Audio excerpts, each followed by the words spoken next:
The U.S. Secretary of State has arrived in Tel Aviv, where he's expected to discuss the terms of a potential deal between Israel and Hamas to end the war on Gaza.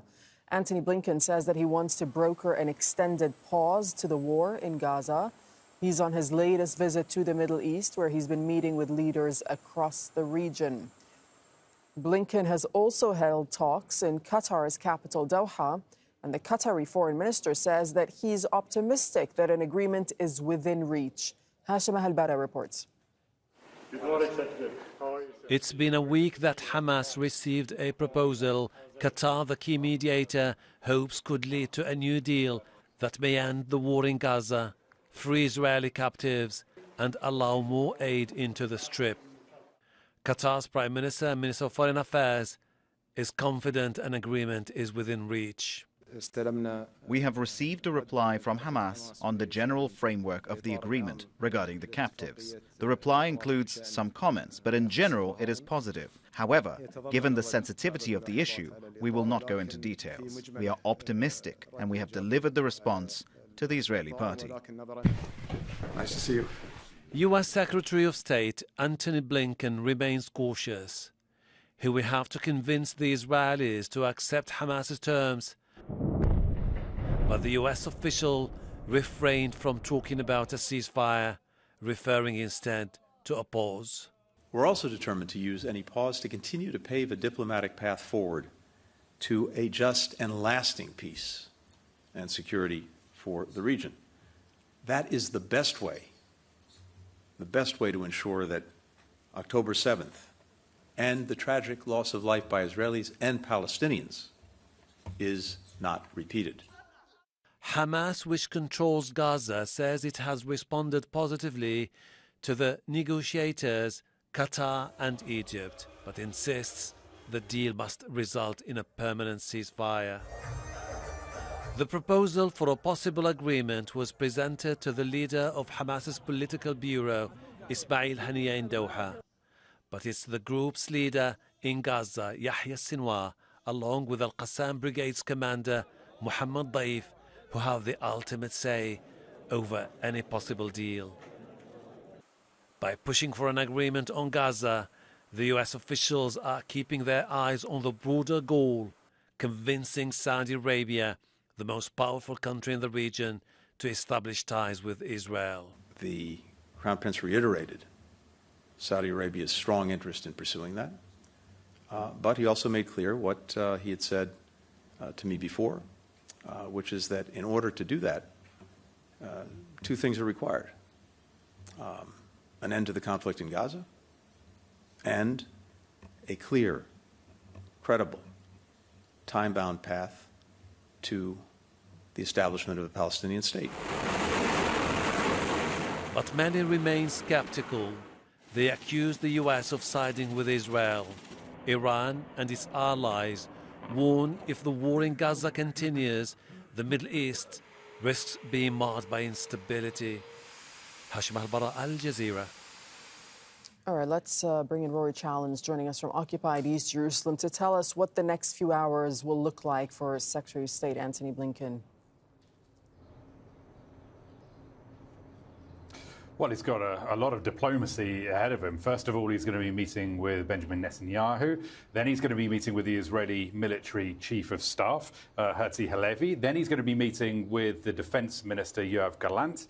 And after that, he's going to be meeting with the president, Yitzhak Herzog. Following that, he's then going to Ramallah, to the occupied West Bank, and he's going to be meeting with the Palestinian president, Mahmoud Abbas. So a lot on his plate.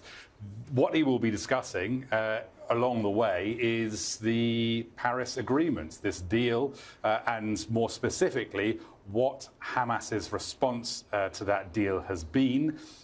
And he'll be trying to get a read from the Israelis about whether this is acceptable in any way to them. Now, we know that this Hamas response has been passed through the Qataris to the Israeli intelligence agency Mossad, and that it's being studied by the negotiators. What we don't know is what is in that response. The Israelis know it, the Qataris know it, the Americans know it, we don't. But we have, and I'll reiterate what Hashim was saying in his report there, what we do know is Hamas's main demand, essentially, is that any ceasefire agreement ultimately will result in the end of the war and the end of Israel's siege of Gaza. Now, the Qataris are optimistic that this deal is, something that can be worked with. The Americans slightly less so. If you hear Blinken, he's saying that a deal is necessary and possible. Biden is saying that he thinks that Hamas's response is slightly over the top. And if you look at the Israelis and what the Israelis are saying, well, they are significantly more negative than that. And they think that this deal at the moment is a non-starter. Why is that, Rory? Talk to us a little bit more about the Israeli response to any potential deal. Well, basically because you have this huge gulf between the Hamas position and the Israeli position. The Hamas position is that the war will end with the culmination of the ceasefires and the exchange deals. And the Israeli side of things is to say, no way. Like, the war for Netanyahu goes on until Israel has achieved its war goals. And let's remind ourselves of what those war goals were.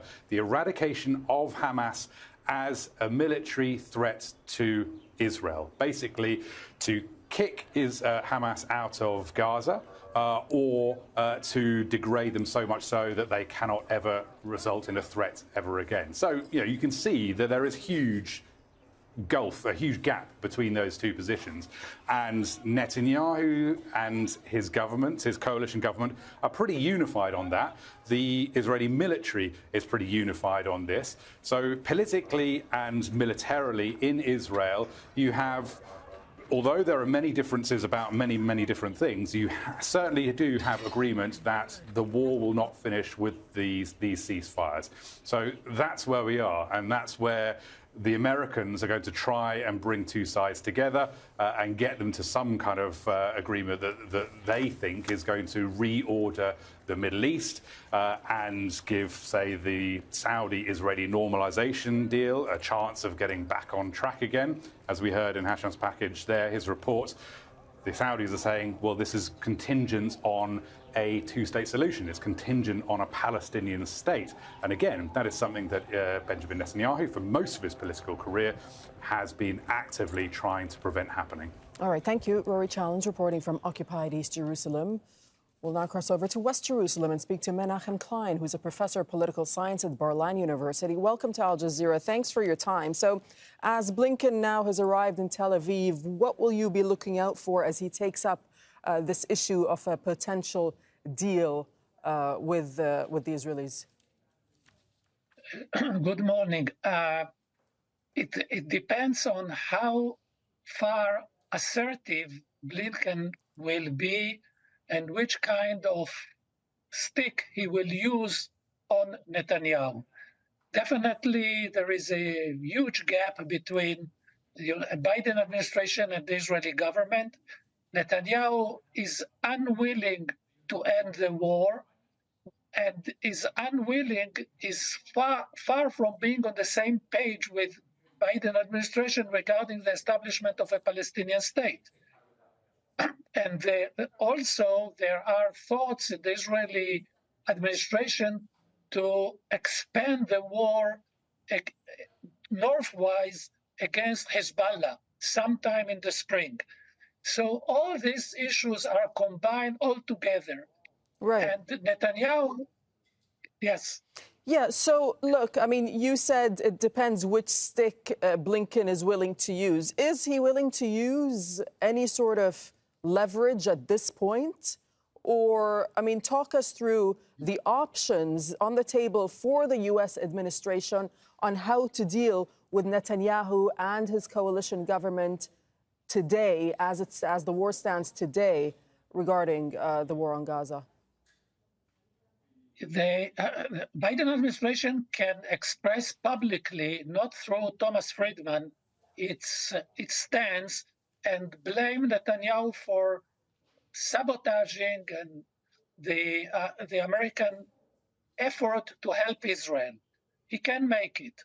At the moment, he chose to send messages through Thomas Friedman in the New York Times.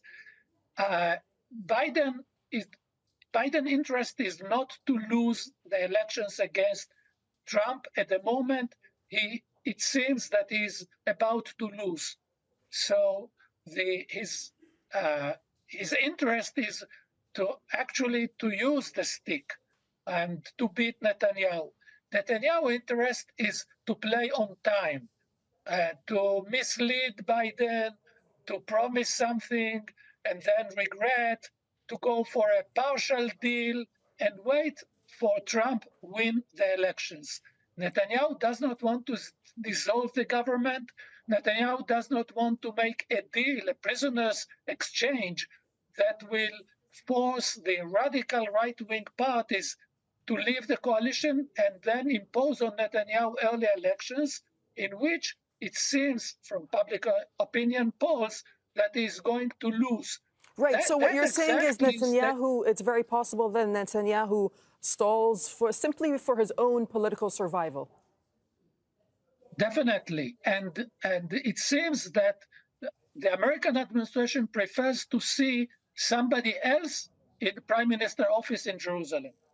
What are you basing that on?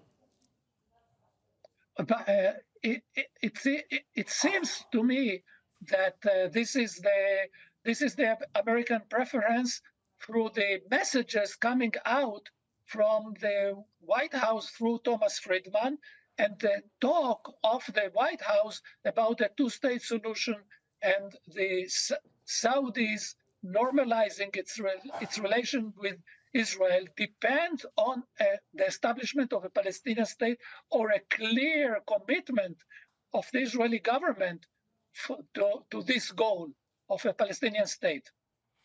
Just very briefly, do you know, I mean, you say that the American administration would want to see someone else in that position. Who? I assume that they prefer a central life candidate like Gantz, who is a leading person in Israeli public opinion polls. Okay, thank you. Menachem Klein, thank you for joining us from West Jerusalem. Thank you.